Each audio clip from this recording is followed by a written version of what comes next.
If you watch my videos, you know that in the past I may have made fun of CB radio or people that use CB radios a couple of times. Actually, probably many times. But in my defense, it is important to remember that this was all from the good-hearted perspective of an off-roader living in the off-roading world, where CB radio is obviously dead. But in this very short video, I will give you 5 reasons why I think that having a simple, old-fashioned CB radio could actually be beneficial after weak men make hard times for us all.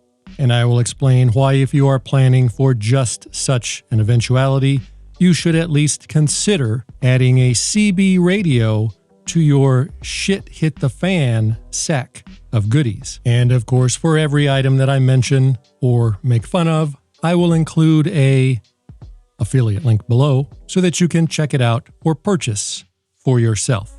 Reason number 1 for having a CB radio during hard times is that most CB radios are very inexpensive. You can pay a lot more for one, but you do not have to. So if you are preparing for the hard times ahead, it might be worth it to spend just a few more dollars to cover all of your bases.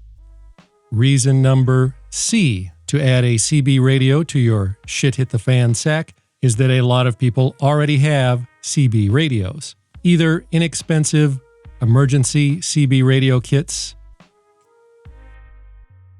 such as this classic mint condition 30-year-old Radio Shack emergency CB radio kit that still works just fine.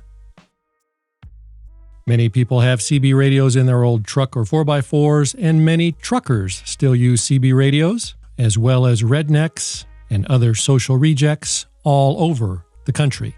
Many people have even pontificated that there are more CB radios out there right now than GMRS and ham radios combined. I have no idea if that is true or not, but I'm sure that statement will generate a lot of discussion in the comments.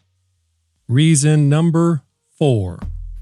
A CB radio can potentially have many FARs. And for you viewers that may be new to my channel, FARs stands for Far Away Radio Signals, and it is a scientific unit of measurement of distance when comparing two-way radios.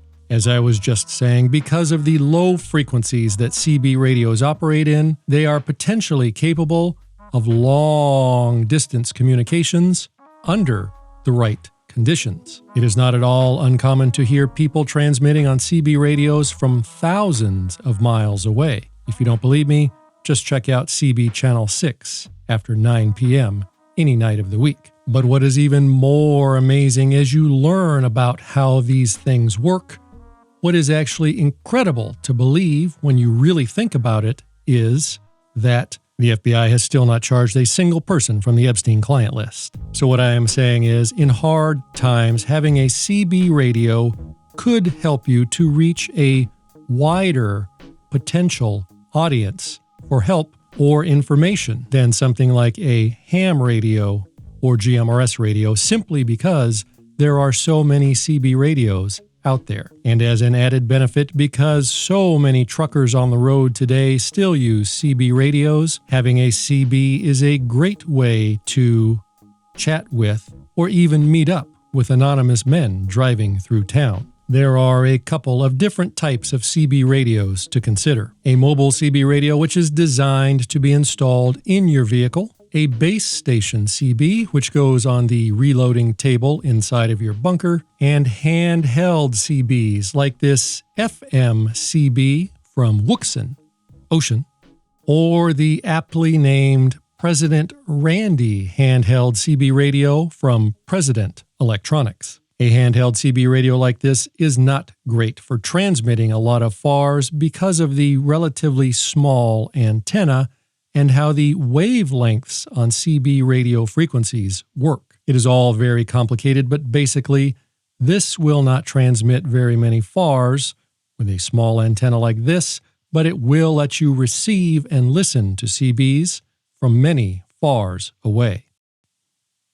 A mobile CB radio with a bigger antenna on top of your car would be better at transmitting longer distance, but not nearly as effective as putting a full-size CB antenna on the roof of your bunker and connecting it to a handheld CB radio, a mobile CB radio with a 12-volt power supply, or a base station CB radio such as a Galaxy DX2547, which also has a Roger beep. And it really does not matter if you use an expensive $45 CB radio or a more expensive one with a bunch of buttons and meters, because they all output the same 4 watts of power and pretty much have the exact same fars if connected to the same antenna. Unless you get a CB radio with SSB, which for all of you non-radio dorks means single side band. A radio with SSB can transmit at up to 12 watts and has way more fars than a standard CB radio. However, they usually cost a bit more. And yes, it is true that the FCCs have recently allowed CB radios to transmit in FM mode, such as this Wuxin Ocean CB radio, whereas old-fashioned CB radios only transmit in AM mode. But do not allow yourself to become confuckled by this. FM CB radios just allow for a more clear signal than an old-fashioned AM CB radio, and FM CB radio will not get you any more fars. And it is also important to bear in mind that if you already have a GMRS antenna on your car or the roof of your bunker, you cannot use that antenna with a CB radio. You will need an antenna made for or tuned specifically for CB radio frequencies. And of course, you will also need coax cable and mounting hardware.